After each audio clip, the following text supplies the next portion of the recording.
नमस्कार साथियों, आज अपन टॉपिक शुरू करेंगे राजस्थान की प्रमुख जनजातियाँ कि राजस्थान में कौन कौन सी जनजातियाँ पाई जाती हैं, उनसे संबंधित शब्दावलियाँ। तो राजस्थान में मुख्य रूप से कौन सी जनजातियाँ पाई जाती हैं? भील, मीणा, गरासिया, सहरिया, कथोड़ी और डामोर। राजस्थान की जो जनसंख्या है उसमें जनजाति का प्रतिशत है 13.48%। जनजाति जनसंख्या के आधार पर राजस्थान का स्थान है 6ठा। राजस्थान में सर्वाधिक जनसंख्या उदयपुर बांसवाड़ा में है। राजस्थान में न्यूनतम जनजाति संख्या है बीकानेर और नागौर। सर्वाधिक जनजाति जनसंख्या है ना उदयपुर बांसवाड़ा, और न्यूनतम है बीकानेर और नागौर में। प्रतिशत के आधार पर सर्वाधिक जनजाति वाले जिले हैं बांसवाड़ा और डूंगरपुर, ठीक है। और न्यूनतम जनजाति वाले जिले नागौर, बीकानेर। राजस्थान में सर्वाधिक जनजाति का मतलब होता है एसटी में जो आते हैं। एसटी में कौन आते हैं? मीणा। और मीणा जाति के जो भी लोग हैं सर्वाधिक शिक्षित हैं, सर्वाधिक नौकरी में देखा जाए तब भी यही हैं। सर्वाधिक साक्षर जनजाति भी मीणा ही है। सबसे प्राचीन जनजाति पूछते हैं तो वो हैं भील। अब प्रिमिटिव जो जनजाति हैं, आदिम जनजाति समूह में सम्मिलित एकमात्र जनजाति है सहरिया। अब सहरिया की जितनी भी सीटें आती है उसमें लोग भी नहीं मिलते, वही शिक्षित हैं और वही नौकरी भी लग जाते हैं। फिर है मीणा जनजाति। अब मीणा जनजाति का शाब्दिक अर्थ क्या होता है? मीन मत्स्य, मछली।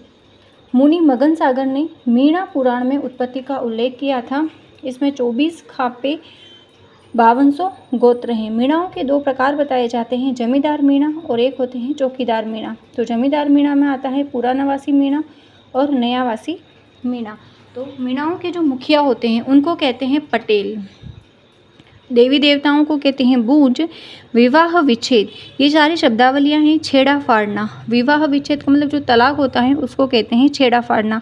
नाता प्रथा की जो सेकंड मैरिज होती है उसको कहते हैं नाता प्रथा। पुनर्विवाह जिसको कहा जाता है झगड़ा राशि, कि महिला का नए पति के साथ रहने पर पहले वाला जो पति है उसको दी जाने वाली जो मुआवजा राशि होती है उसको कहते हैं झगड़ा राशि। आराध्य देव हैं गौतम जी, आराध्य देवी जीण माता, और बड़ी पंचायत 84 कहलाती है। फिर आती हैं भील जनजाति। तो उदयपुर, बांसवाड़ा, डूंगरपुर, भीलवाड़ा, सिरोही, चित्तौड़ आदि में ये भील जनजाति सर्वाधिक पाई जाती हैं। मूल शब्द हैं इसका भील। जेम्स टोड ने इन्हें वनपुत्र कहा था। आराध्य देवता हैं इनके ऋषभ देव जी, कुल देवता हैं टोटम जी।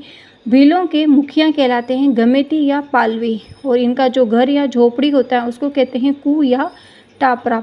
अब खोइतू का मतलब क्या होता है? कमर में पहनने वाली जो लंगोटी होती है उसको कहते हैं खोइतू। कछाबू, भील स्त्रियों के घुटनों तक पहनने वाला जो घाघरा होता है वो कहलाता है कछाबू। फिर आता है देपाड़ा, पुरुषों के द्वारा पहनी जाने वाली तंग धोती। पोतिया, सिर पर पहने जाने वाला जो साफा होता है वो क्या कहलाता है? पोतिया। फिर आता है फेटा, लाल पीला केसरिया जो साफा होता है उसको कहते हैं फेटा। सीरिया क्या होता है? स्त्रियों के द्वारा विवाह में जो दुल्हन पहनती हैं उसको कहते हैं सीरिया। परिजनी, स्त्रियों के द्वारा पैरों में पहनी जाने वाले जो पीतल के कड़े होते हैं वो कहलाते हैं परिजनी। फिर आता है महुआ एक पवित्र वृक्ष होता है, इससे शराब भी बनाई जाती है महुआ से। दापा, वधु मूल्य। हाथी वेंडो वैवाहिक प्रथा होती हैं। बराड़ी मतलब विवाह की देवी।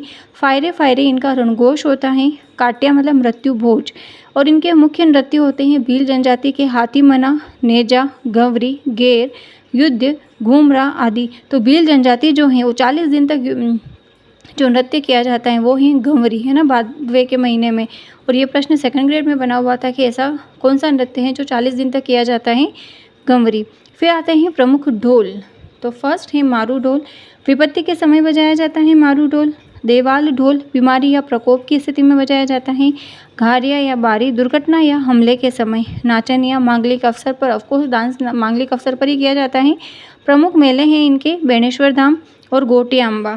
तो आज अपन ने 2 जनजाति कंप्लीट की है, मीणा और भील। इसके आगे की स्टडी नेक्स्ट क्लास में करेंगे। तो मिलते हैं नेक्स्ट क्लास में। Thank you for watching this video.